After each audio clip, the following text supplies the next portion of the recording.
Trump administration set to unveil $1 trillion infrastructure proposal in 2018. The Trump administration is expected to unveil an infrastructure package in the new year, after putting the issue on the sidelines amid other GOP priorities in 2017. The White House is working to release a roughly 70-page infrastructure proposal sometime in January for members of Congress to use as a cornerstone for drafting the legislation in 2018. In December, President Trump met with senior administration officials and House Transportation and Infrastructure Committee Chairman Bill Shuster, ARPA, to discuss the proposal. The meeting with the president was encouraging and very productive, Shuster said in a statement. He as a builder he gets the importance of infrastructure and why it matters for jobs and the economy. Addressing our nation's infrastructure in a bipartisan manner is going to take strong presidential leadership, and I believe we have a president who can provide the necessary leadership and who wants to rebuild our infrastructure to strengthen our economy. During the 2016 campaign, Trump first promised to deliver a $1 trillion infrastructure plan to improve the condition of U.S. roads, bridges, airports, and other public works.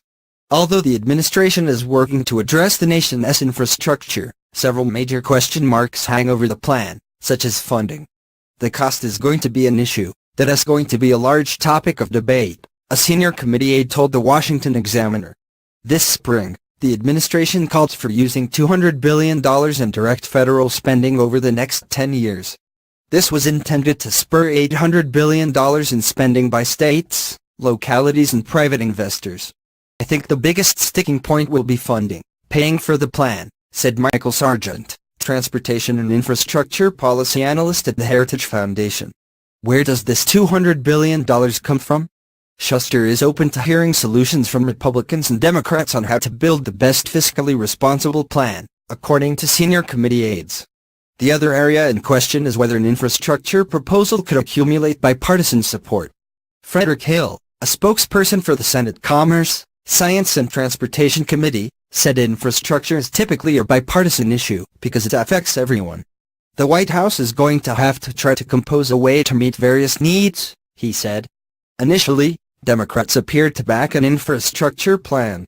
House Minority Leader Nancy Pelosi, D. California, and Senate Minority Leader Chuck Schumer, D-N.Y., expressed interest early on to work with the administration on an infrastructure package.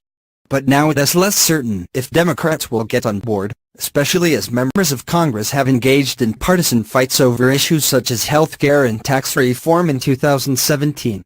Experts also point to Democrats' recent concerns that the GOP's tax overhaul would increase the national deficits as a potential reason Democrats would be less inclined to get behind an expensive infrastructure plan.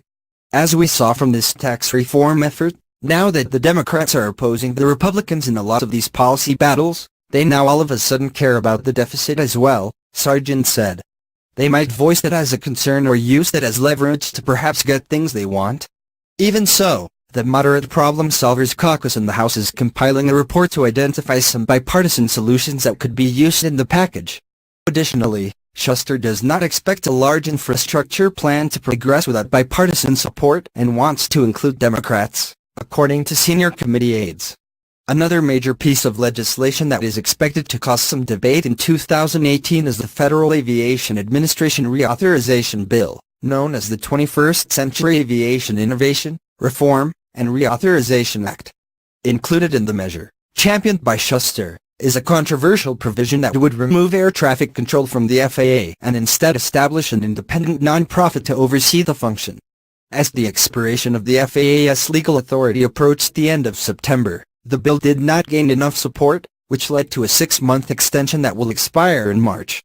The House committee emphasized that Shuster will continue working to push for air traffic control reform and that it remains another